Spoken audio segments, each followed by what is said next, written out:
Monsieur le Président, Madame la Ministre, Monsieur le Président de la Commission, Monsieur le rapporteur, mes chers collègues, les dernières données de l'Organisation mondiale du tourisme sont claires.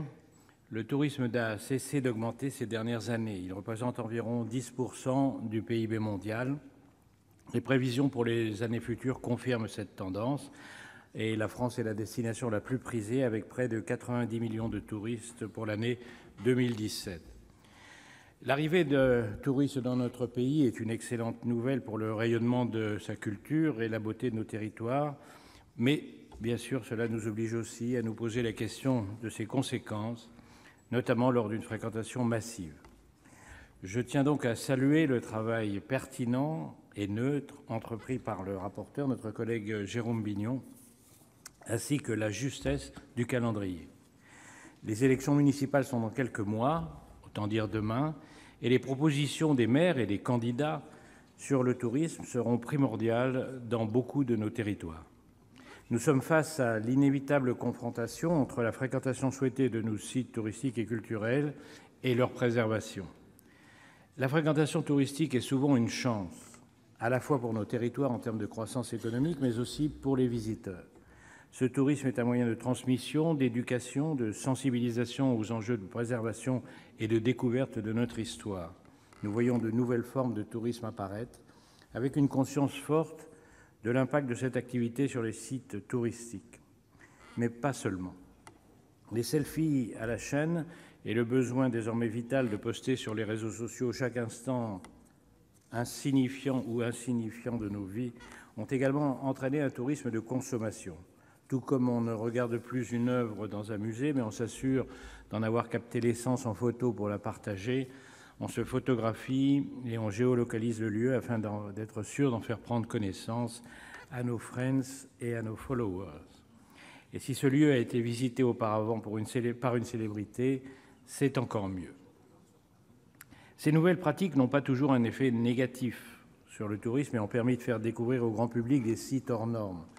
L'attractivité a aussi permis d'alerter sur des sites en danger que l'humanité ne peut se permettre de voir disparaître. Cependant, elles ont aussi eu des effets néfastes sur certains lieux aux prises avec une hyperfréquentation qui n'avait jusque-là pas été envisagée.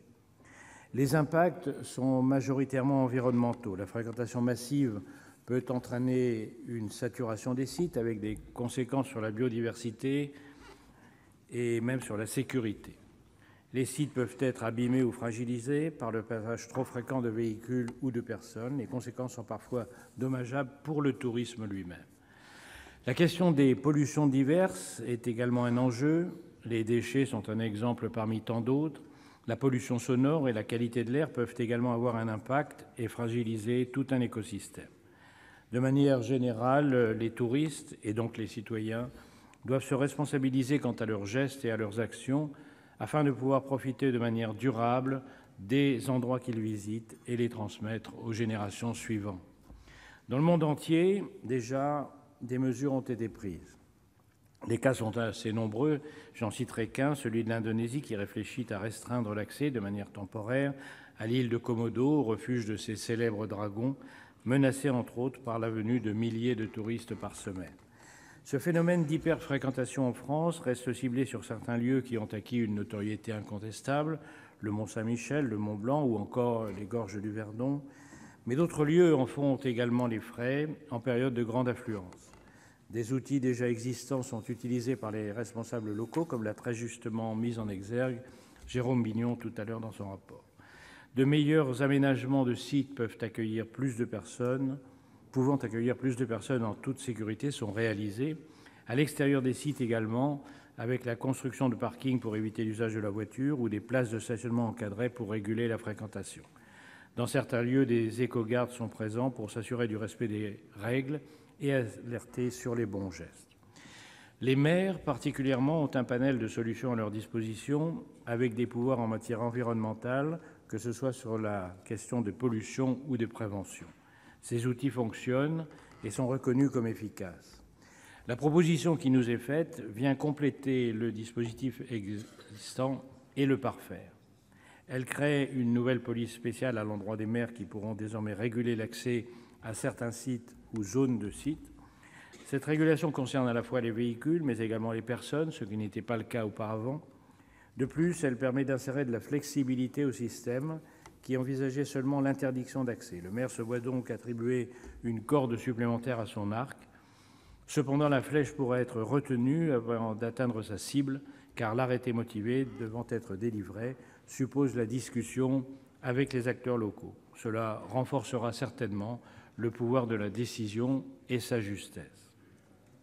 Ainsi, la fréquentation massive de nos sites naturels et culturels patrimoniaux est un double enjeu de préservation, certes, mais rappelons-nous que beaucoup de nos territoires espèrent une forte attractivité pour le partage de la beauté de leurs sites, pour le rayonnement de leur histoire et leurs spécificités. C'est ce que nous espérons tous. La France a des atouts formidables et chaque fois que cela sera nécessaire, une boîte à outils renforcée sera disponible afin de préserver ces richesses. De leur côté, nos concitoyens et les citoyens du monde doivent aussi se sentir concernés et responsables afin qu'ensemble nous préservions notre bien commun et les témoignages de notre patrimoine. Car, comme le dit l'Organisation mondiale du tourisme, le tourisme, c'est bien plus que vous ne l'imaginez, mais il y a aussi d'autres enjeux qui sont bien plus que le tourisme. Merci beaucoup. Merci, cher collègue. Dans la